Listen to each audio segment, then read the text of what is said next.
ሰላም እንዴናችሁ? በያላችሁበት ሁሉ ነገር ሰላም ነው። አሽን አንድ ያላችሁ ሞኝላችኋል። በስቴስ ጎንዶሎ ወደች ላይክ እና ሼር እያደረጋችሁ ሐሳቦቻችን ለብዙዎች አከፍሉ። ለዚህን ኮልቪ አመሰግናችኋለሁ። ሐሳቡ ሲሞቻችሁ እንደሉ ሙዳችሁ 3000 ላይክ እንድትገጭን በትቱን አጎብዛች አለ። ዛሬ ሚዛናችን ዘላችሁ የመጣነ ሶበር ዜና የውጭ ጉዳይ ሚኒስትሩ የሆኑት ዶክተር ጢሞቴዎስ በሰሜኑ የሀገራችን ክፍል ጦርነት ሊነሳ ይችላል የሚል ሐሳብ ሰጥተዋል።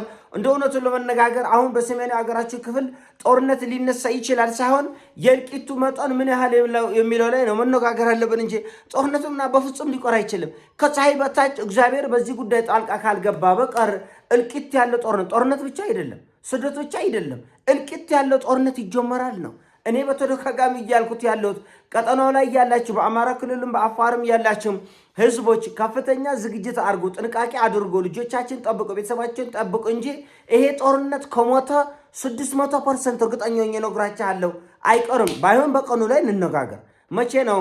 ምናልባት በዚህ ሳምንት፣ ምናልባት በዚህ 15 ቀን የሚለው ላይ እንነጋገር እንጂ 100% እርግጠኛ ሆኜ መናገር የምችለው ይሄ ጦርነት አይቀሬ ነው። 80% እርግጠኛ ሆኜ የምናገረው ደግሞ ከሐምሌ በፊት ጦርነት ይነሳል። ሐምሌ ሳይገባ በፊት ይሄ ጦርነት እርግጠኛ ሆኜ እነግራችኋለሁ ይነሳል። እና በህወሓት በኩል እንግዲህ ዶክተር ጌዲዮን እንዳሉት ከሆነ ህወሓት የትጥቅ መፍታቱ ጉዳይ ቸል ከተባለ አለ ምን ነው ቸል የሚባለው? ህወሓት ኦልሬዲ እስከ አፍንጫው ታጥቋል እኮ እስከ አፍንጫው እኮ በሱዳንም በራሱ በትግራይ አቅጣጫም በኤርትራ አቅጣጫም እስከ አፍንጫ እኮ ታጥቋል እኮ ህወሓት። እዚህ ጋር ምን ጥያቄ አለው? ምኑን ነው ትጥቅ የሚፈታው? 3 ዓመት ሙሉ ያልፈታውን 4 ዓመት ሙሉ ያልፈታውን ሰራዊት እያደራጀ አልሳካ ብሎ ነው እንጂ ጾረ ድሮን ሁሉ የታጠቀ ኃይል እኮ አልሳካው ነው ውጤታማ አልሆን ብሎ ነው እንጂ ህወሓት እንኳን ክላሽ እንኳን ስናይፐር እንኳን ታንኮቹን እኮ እያንቀሳቀሰ እኮ ሰሞኑን። እና እኔ እንደዚህ ያሉ ሐሳቦች አይገዙኝም። በጣም አደገኛ ነው። ህወሓት ዝግጅቱ በጣም ከበቂ በላይ ነው። እንደውም እኮ ዛሬና ትናንትና አንዳንድ የህወሓት አመራሮች ወጥተው ጭራሽ ኢትዮጵያን ከበናታል እያሉ እኮ ነው። በሱዳን አቅጣጫም በሶማሌም ጭምር በአፋር ቤት አድርገው እንዳለ ይሄን ሐሳብ ከየት እንዳመጡት ራሱ በማይታወቅ ሁኔታ ከበናል ነው ያለ ህወሓት እኮ ከበናል ሀገሪቱን እያለ ነው። እና ይሄ የህወሓት ጉዳይ በጣም በለስላሳ የተያዘው ነገር ዋጋ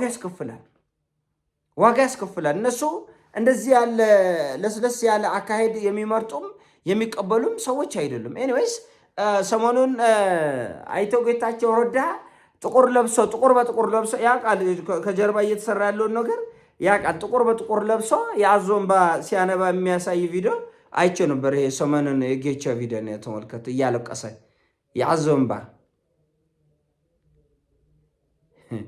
ጌቼ ይቆልዳል።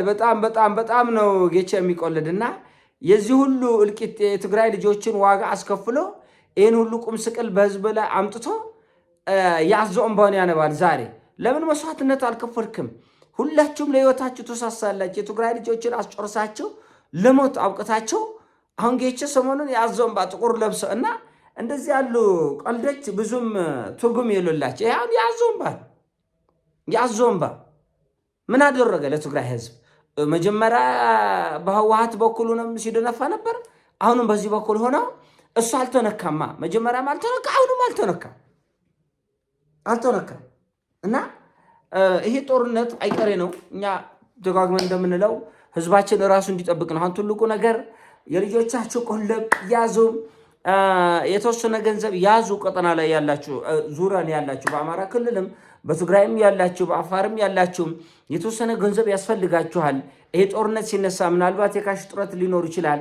ለመንቀሳቀሻም ቢሆን ለአንዳንድ ጉዳዮች ራሳችሁን ጠብቆ ተዘጋጁ ነው የምንለው። እኛ ተዘጋጁ ነው። እኔ በግሌ ህዝብ እንዲዘጋጅ ባልታሰበ ሁኔታ ህዝብ ባልተዘጋጀበት፣ ከዚህ በፊት በተደጋጋሚ ነው እንደዚህ አይነት ነገር የተከሰተው። ህዝብ ባልተዘጋጀበት ሁኔታ ነው ጦርነቶች ድንገት ይፈነዳሉ። ሰው ሰላም ነው፣ አገር አሸወይና ነው፣ እንኖራለን ብሎ እርሻው ላይ ነው፣ አፈሩ ላይ ነው፣ ጭቃው ላይ ነው፣ እህል ላይ ነው፣ መሬት ጋር ነው እየታገለ ያለው ህዝቡ።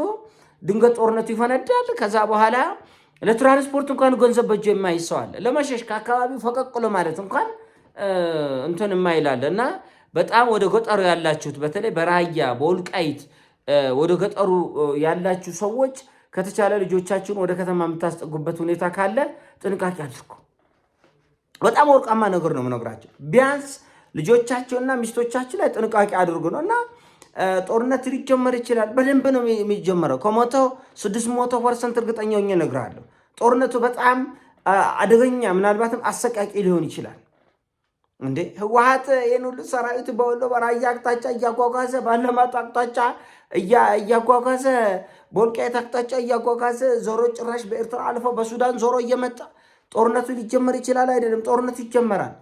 አሁን እኛ ማውራት ያለብን የእልቂቱ ደረጃ ምን ያህል ነው፣ ምን ያክል ዋጋ ሊያስከፍል ይችላል፣ የሰው ህይወት የአገሪቱን ኢኮኖሚ በምን ያክል ደረጃ ሊያደቅ ይችላል የሚል ነው እንጂ ይህ እኮ ዝግጅት ነው። ህወሓት ትጥቅ መፍታት ነበረበት። አዎ ዛሬ አይደለም ግን ከ3 ዓመት ከ4 ዓመት በፊት ቀድሞ ነበረ ህወሓት መፍታት ነበር ቀድሞ። አሁንማ የክልሉን በጀት ከሞላ ጎደል ወደ ጦር ሜዳ አዝምቷል። ጥሬ ገንዘብ እኮ ነው የተጓጓዘ ወደ ምሽጎቹ፣ ጥሬ ገንዘብ።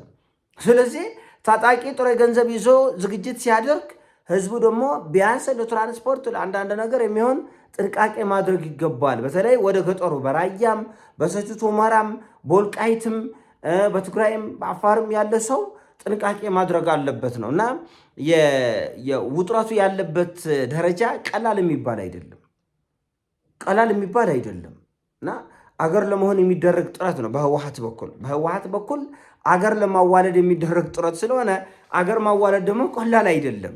በኢኮኖሚ በክራንች ያለ በሁለት እግሩ መቆም የማይችል ህወሓት የሚባል ቡድን 2 ወር ደሞዝ መክፈል የማይችል እኮ ነው። 2 ወር በቅስት እኮ ነው ያለው። እሱም ብቻ አይደለም፣ አብዛኛው ኢትዮጵያ ውስጥ ያሉ ክልሎች በራሳቸው መቆም የሚችሉበት ሁኔታ ላይ አይደለም ያሉት። ሁሉም ማለት በሚቻል ደረጃ ራሳቸውን ለ2 ለ3 ለ4 ዓመት ማቆም የሚችሉበት ኢኮኖሚያዊ ሁኔታ ላይ አይደለም ያሉት እና በዚህ ሁኔታ እንደገና ሀገር የመሆን እድል በፍጹም የማይሆን ነገር፣ በፍጹም የማይሆን ለዛውም በእልቂት ላይ የተመረኮዘ አገርነት፣ ለዛውም በሌሎች መሬት በሌሎች ሀብት በሌሎች ሪሶርስ ላይ ሀገር ለመሆን የሚጣራ እና በጣም ቀላል ነገር አይደለም። ዝግጅት ያስፈልጋል። አካባቢ ላይ ያለው ህዝብ ራሱን ታጥቆ ነቅቶ በከፍተኛ ዝግጅት በከፍተኛ ጥንቃቄ መጠበቅ አለበት። ከሁሉ በላይ ጸሎት ያስፈልጋል።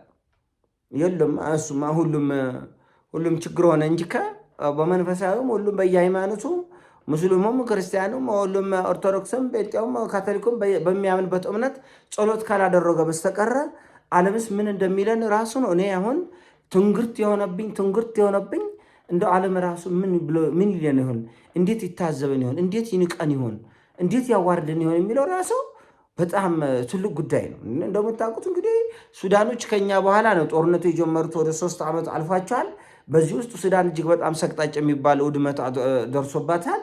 እኛ ከነሱ በፊት የጀመርነው ነው። መሀል ላይ እንግዲህ በፕሪቶሪያ ስምምነት ጦርነቱ ጋብ ያለ ቢሆንም አሁን ድጋሚ ይሄ ጦርነት የሚያገረሽና ቀጠናውን ሁሉ የሚያዳርስ ከሆነ በጣም አስቸጋሪ ነው። እንደተባለ ህወሓት በሶማሌም በሱዳንም በኤርትራም በኩል እንደዛተው ጦርነት ከፍታለሁ የሚል ከሆነ ቀጠናውን የሚያተራምስ ዋጋ የሚያስከፍል ነው። አቶ ታደሰ ወረደ እምጥ ይግባ አይታወቅም አለ ጦር ሜዳ በደንብ ከሌሎች ጄኔራሎች ጋር አመራርነት እየሰጠ አቅጣጫ እየመራ ታደሰ ወረደ በጦር ሜዳ ነው ያለው። የት እንደገባ አይታወቅም። በቁም እስር ማነው? እሱም በቁም የሚያስር ማንም በቁም እስር አያስርም። ዋና አዋጊ ማን ሆነና? ዋና አቀንቃኝ ዋና ሽፋን ሲሰጥ የነበረ ማን ሆነ? ታደሰ ወረደ አይደል? ሽፋን ሲሰጥ የነበረ ታደሰ ወረደ እና የትግራይ ልጆች ጭራሽ ከመቃብር ቦታ ሁሉ እየታፈሱ ነው የተባለ። ከመቃብር ቦታ የህወሓት የድፍረቱ ድፍረት፣ የጥጋቡ ጥጋብ፣ የብልግናው ብልግና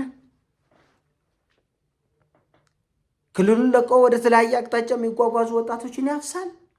በየትምህርት ቤቱ ያፍሳል። በየሃይማኖት ተቋሚ ያፍሳል። ሰው ሞቶ ሰው ለመቅበር መቃብር የሄዱ ሰው ወጣቶችን ሁሉ እያፈሰ ሰቅጣጭ እና እነ ታደሰ ወረደ የት ነው ያለ አይታወቅም። እግዚአብሔር ነው የሚያውቀው። የት እንደገባ አይታወቅም። ግን እኛ እናውቃለን። እኛ ግን እንጠረጥራለን። እኛ እንጠረጥራለን። ታደሰ ወረደ ዋና አቅጣጫ ሰጪ ከዚህ በፊት ዋና የቲዲኤፍ ዋና የጦር አዛዥ እንደነበር ታውቃላችሁ። ይህን የሚያክል ስልጣንና ቦልቶ የነበረ ሰው ተገፍቶ የክልሉ ፕሬዚዳንት እንዲሆን ጌታቸውን አስወግዶ ያን እንዲመጣ የተደረገው በዚህ ምክንያት ነው። ኤኒዌይስ እኛ እንግዲህ ለሀገራችን ሰላም እንመኛለን። ሰላምን መመኘት ብቻውን ሰላም አያመጣም። ዋጋ የሚያስከፍለን ነገር ከፊት ለፊታችን ያለ ይመስላል። ይሄን ሀሳብ ሲሞቻችን ላይ አርግ ሼር አርገው ወዳቻለሁ። ፒስ